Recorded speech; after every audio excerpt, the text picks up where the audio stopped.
Cody has been cheating on me. I'm divorcing him. I declared it loud and clear, slamming the divorce papers onto the table along with undeniable evidence.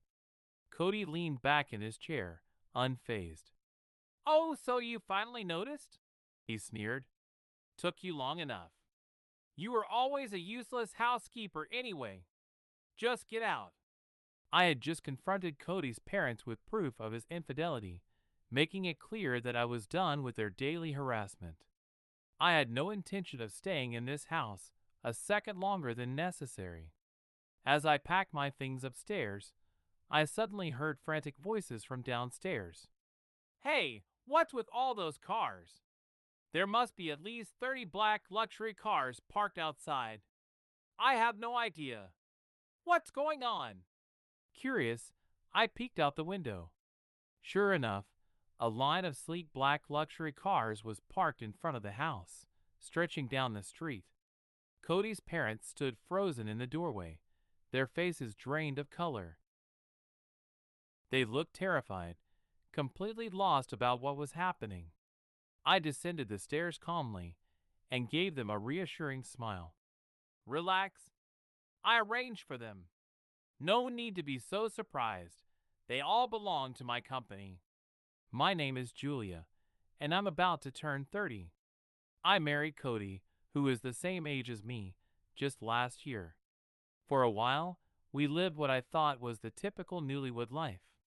We hadn't started planning for kids yet, but we were settling in, learning to navigate life as a married couple." "Want to try that new French restaurant this weekend?" Cody asked one evening. "Sure. Our neighbors were talking about it. Seems popular. I heard the seafood is amazing. I'll make a reservation later." Even after marriage, we both continued working. Since we had weekends off, we made an effort to spend quality time together. Cody respected that I was busy with housework, and we found a good balance between work, personal space, and marriage. But that balance didn't last. About 6 months after our wedding, Cody started acting differently. One evening, he casually brought up an idea. "You know, now that we're settling into married life, I think we should move. The lease on this apartment is up soon anyway." I nodded. "That makes sense. Do you have any specific places in mind?" "Yeah. I want a house with a yard. In an upscale neighborhood. For safety, of course." His answer caught me off guard. Since getting married, we had been living in Cody's apartment. We had always talked about moving eventually, but a house in an upscale neighborhood? That seemed excessive. "A house?" I repeated. "It's just the two of us. Do we really need something that big? Why not? It's a good investment." I frowned. "We're not planning on having kids anytime soon, and I want to focus on my career. A house requires a lot more maintenance than an apartment." He waved off my concern. "So? We'll just hire a housekeeper. It's not that expensive." His tone irritated me.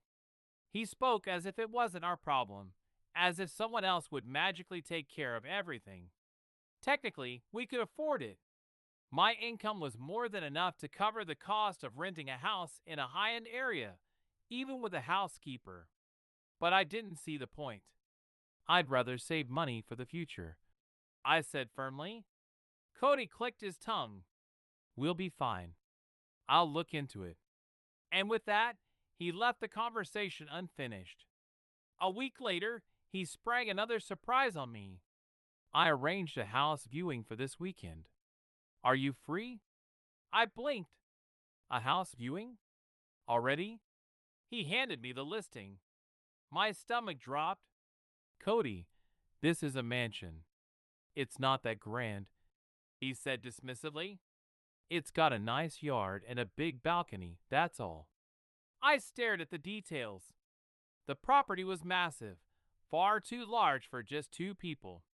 5 bedrooms, a huge living room, a yard big enough for multiple dogs to run around in. This is ridiculous, I muttered.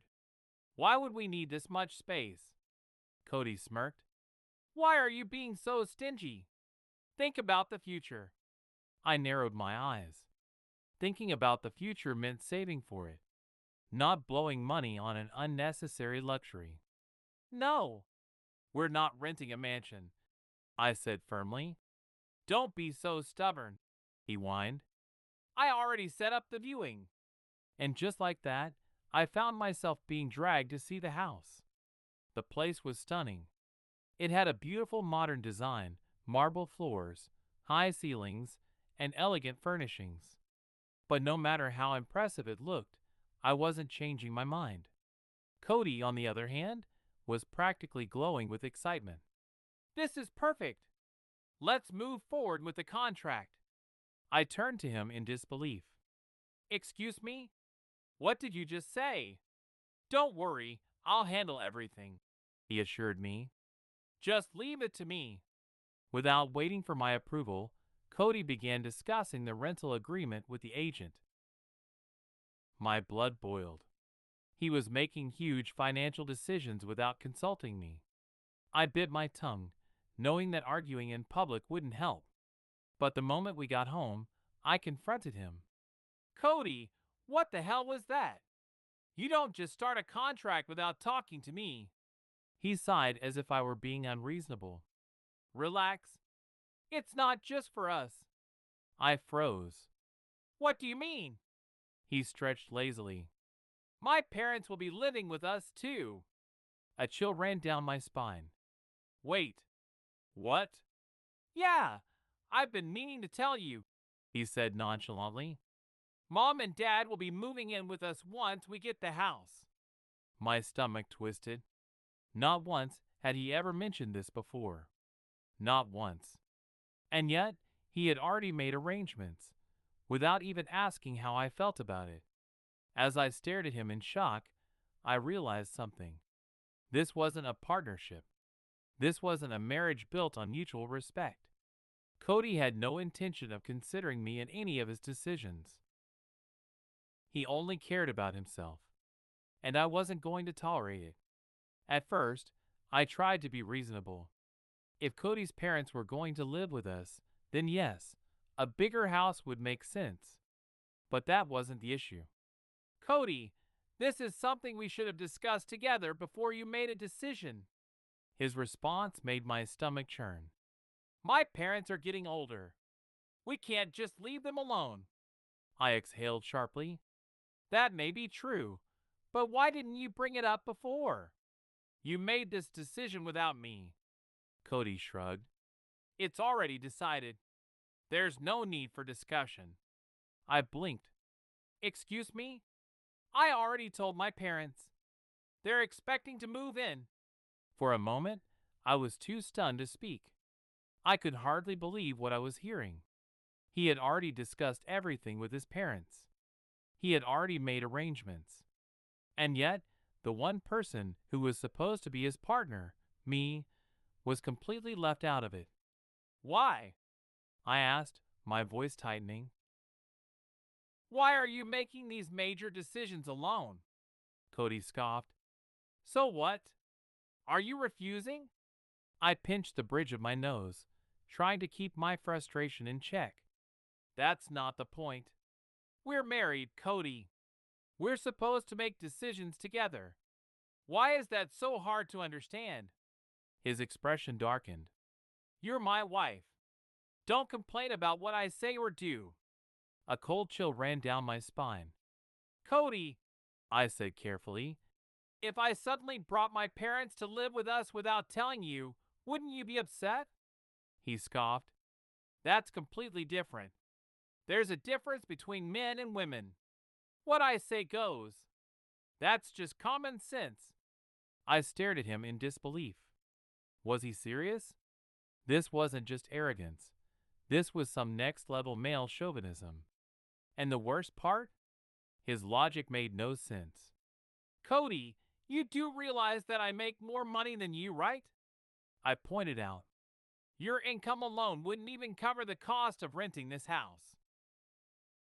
And yet, He had the audacity to act like he was providing for me, like he was the one in charge. Whatever, he muttered. It's already decided. And with your income, it shouldn't be a problem, right? That's not the point. I'm telling you not to make huge decisions without me. Cody exhaled loudly. I already told my parents we're taking this house. Are you going to disappoint them with your selfishness? I felt a headache coming on. I wasn't the selfish one here, but I had met Cody's parents before, and I knew exactly how difficult they were. They had always looked down on me, treating me as if I wasn't good enough for their son. Living with them would be hell. I took a deep breath. Why don't we just support them financially instead? I suggested. We can help them out without moving in together. Cody shook his head. I've told you 100 times. We're living with them. End of discussion. I gritted my teeth. Fine.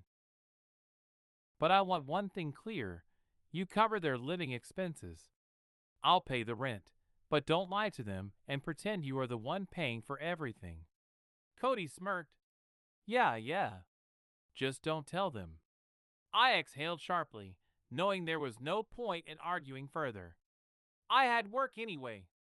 I wouldn't have to see them much. At least, that's what I thought. 6 months later, we moved into the new house. And from day one, I realized I had made a huge mistake.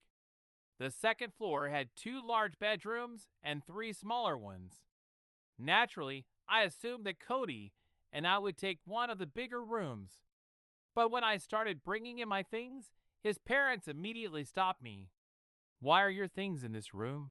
My mother-in-law demanded. I frowned. Because it's our house, and this is where Cody and I will be staying.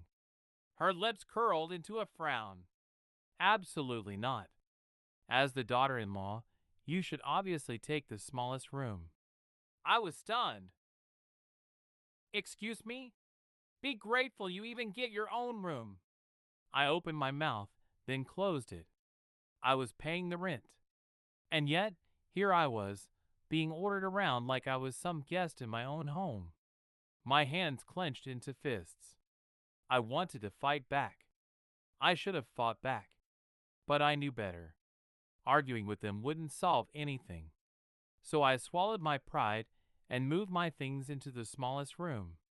You should learn to think without being told, my mother-in-law scolded. I gritted my teeth. This was going to be a nightmare. I tried to stay optimistic. Since I worked long hours, I figured I wouldn't have to interact with them much. But my expectations were completely shattered. Cody, when are you coming home? I'm working late. Don't call me. That was his new routine. Soon after moving in, Cody started coming home later and later, barely spending any time in the house. Meanwhile, his parents expected me to do everything. Clean this. Cook that. Why are you sitting down? Go do something. If I tried to rest in my room after work, they would literally come knocking on my door. What do you think you're doing? You're the daughter-in-law. You don't get to be lazy. Initially, I thought they would take care of the house since they were home all day. I was wrong. They didn't do anything. They refused to lift a finger, treating me like their personal servant. One day, I finally snapped. Why don't we just hire a housekeeper? I suggested. My mother-in-law gasped as if I had just insulted her ancestors. Absolutely not. Housework is the duty of a daughter-in-law. Don't even bring it up again. I felt like I was suffocating. The stress was reaching its breaking point. So I decided to talk to Cody. I need you to talk to your parents. I told him one night. They're treating me like a housekeeper. I can't do this anymore. He barely looked up from his phone. They're just trying to include you. Family time is important. You shouldn't just hide in your room after work. I clenched my jaw. Cody, they're not including me. They're using me. Do you even care? He shrugged. You're overreacting. I felt my stomach drop. That was the moment I realized something terrifying. I had married a man who would never stand up for me, and I had walked straight into a trap. Are you okay? You don't look well. A coworker asked me that at work one day. I forced a smile. I'm fine. But I wasn't. I was exhausted. I was done. And I knew what I had to do. If something's bothering you, you know you can always talk to me. My father's voice was gentle but firm. We worked at the same company, so we saw each other almost every day. Having watched over me since childhood, he could always pick up on even the smallest changes in my mood. But I had kept quiet. I didn't want to worry him unnecessarily.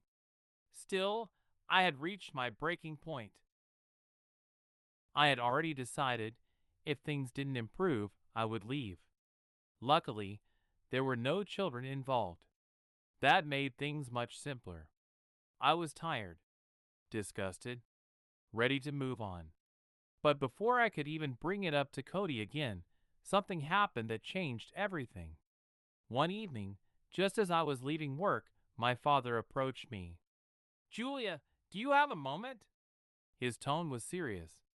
Thinking it might be something important about work, I followed him to a conference room. Then he dropped a bombshell. It's about Cody. He's having an affair. My entire body froze. What? The other day, I saw him walking hand in hand with another woman. My breath caught. That can't be true. I wasn't sure at first either, my father continued. So I followed them.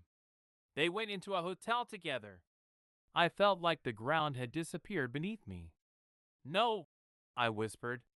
There has to be a mistake. I wanted to believe Cody wouldn't do this to me. I wanted to believe my father wouldn't lie. Then he pulled out his phone and handed it to me. Photos, video, concrete, undeniable proof. What you do with this is up to you, my father said. But I'll support you no matter what. I stared at the screen, my hands shaking.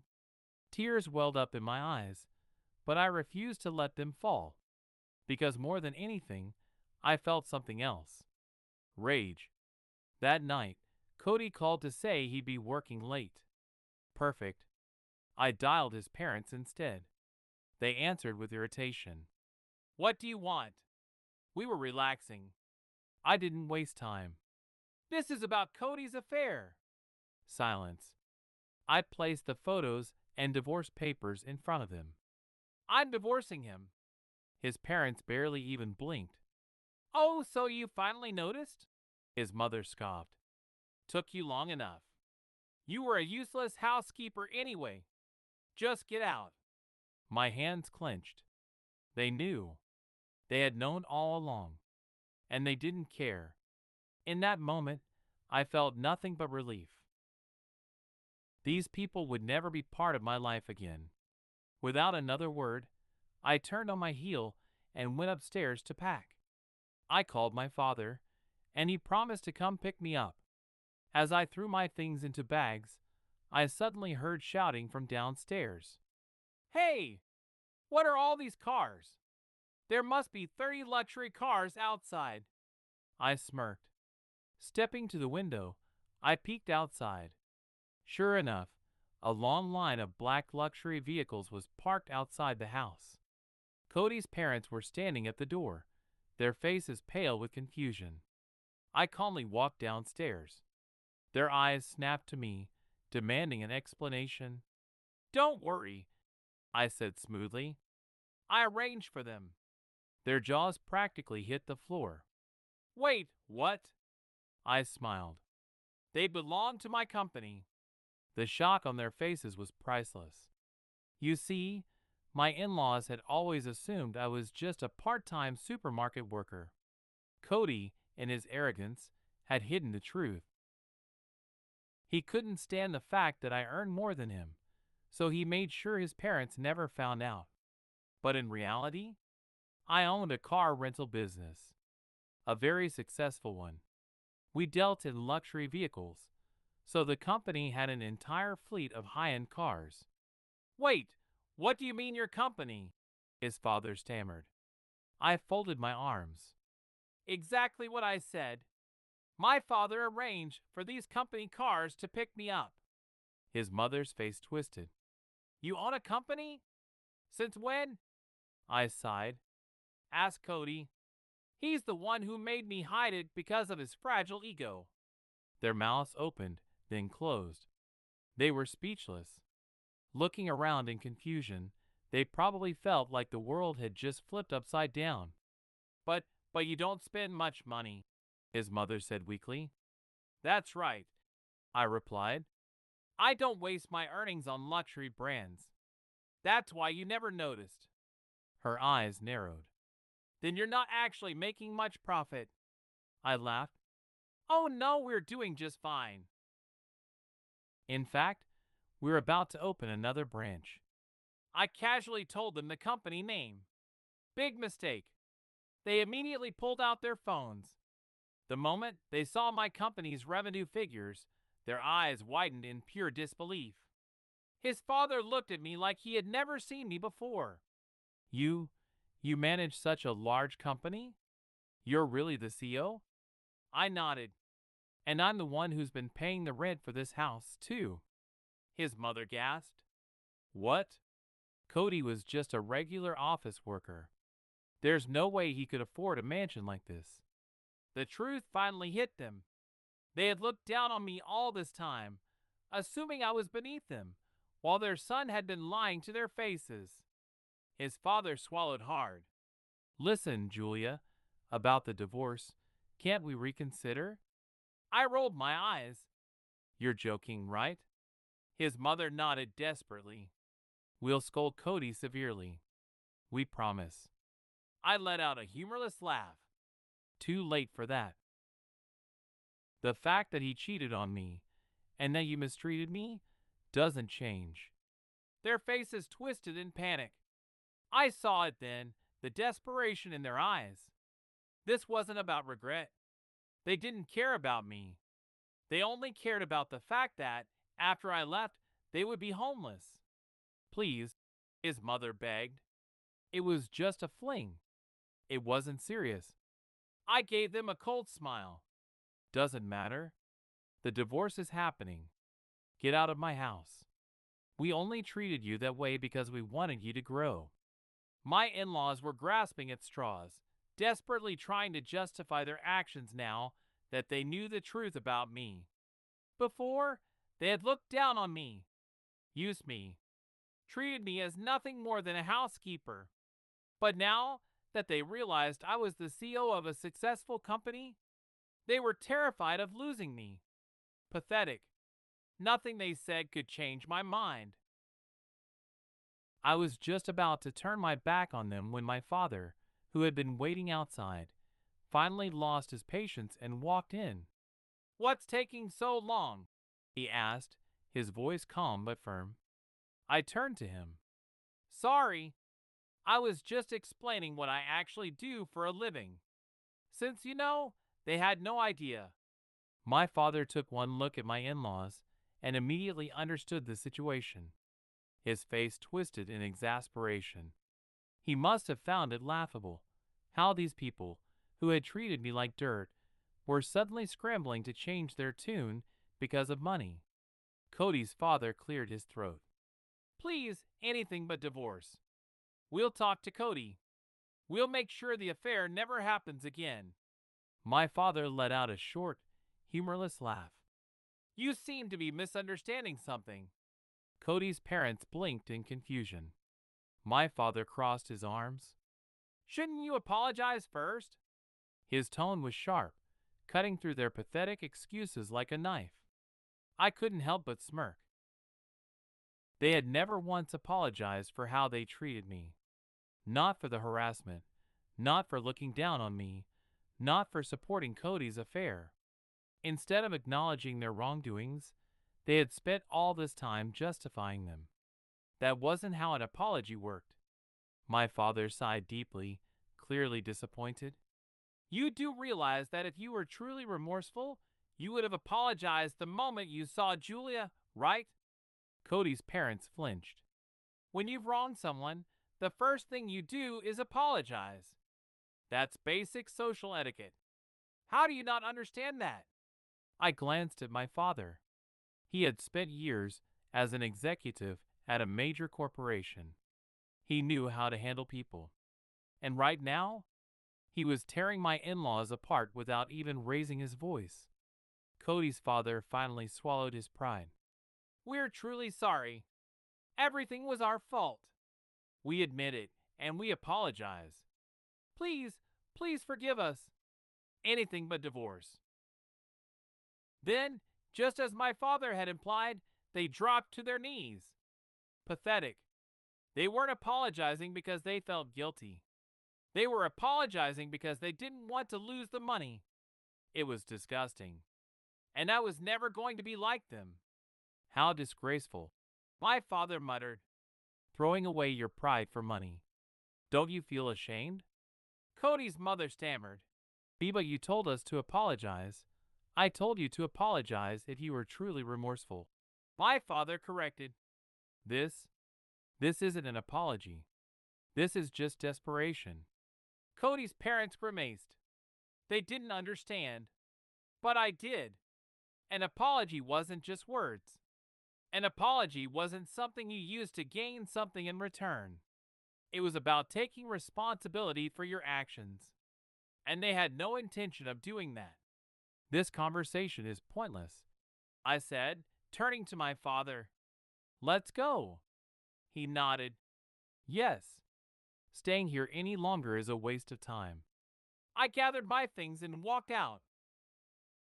My in-laws tried to follow us, still begging, but I ignored them. We stepped outside, where 30 sleek, black luxury cars were lined up, waiting for us. The sight of them driving away one after another was nothing short of spectacular. As we drove back to my parents' house, my father chuckled. By the way, why did you bring so many cars? I smirked. I thought I might need to take all my belongings from the house. He raised an eyebrow. Well, it ended up being quite an effective performance. I laughed. That's true. I think they deeply regret how they treated me now.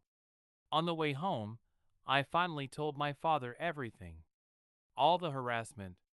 How I had ended up in that mansion. How Cody had treated me like an afterthought. I didn't hold anything back. His face darkened as he listened. Then, after a long silence, he exhaled sharply. That must have been really tough for you. Then his expression turned ice cold. Well, then, we need to make them pay. I blinked. What? He pulled out his phone. Let's consult the company lawyers first. But what exactly are we going to do? He gave me a small, wicked smile. We'll let the lawyers decide the details. But trust me, this isn't going to end with just a divorce. I had never seen my father look so furious. If I thought I wanted revenge, he wanted it 10 times more. While we were still discussing our next steps, my phone rang. Cody. I let out an annoyed sigh. Here we go. I answered. Julia, what's this about a divorce? It's all a misunderstanding. I rolled my eyes. A misunderstanding? Yes. Let's meet and talk about it. Please. I almost laughed. Even now, after everything, he was still trying to deny it. I had literally shown his parents the evidence. He must have seen it by now. And yet, he was still clinging to excuses. I had to admit, it was almost impressive. Cody, I said flatly, I have photo and video proof of your affair. I have legal documents ready. There is nothing to discuss. He stammered. Wait, Julia, please, it's not what you think. I cut him off. I've already consulted with my lawyers. There is no escape. Silence. Then, in a small voice, he whispered, Wait, what do you mean, lawyers? I smiled. You'll find out soon. And with that, I hung up. You know the standard compensation amount. Make sure you have the money ready." That was the last thing I said before hanging up on Cody. When he kept calling over and over, I simply blocked his number. With solid evidence of his affair in hand and a team of lawyers on my side, I was fully prepared to take things all the way. It was time to end this once and for all. A week later, I returned to the mansion with my lawyer to finalize everything. Cody sat stiffly across from me, looking pale. I slid the divorce papers across the table. "Sign these. We're also demanding compensation for both the affair and the harassment I endured in this house." His hands clenched into fists. "I told you, I won't divorce. And compensation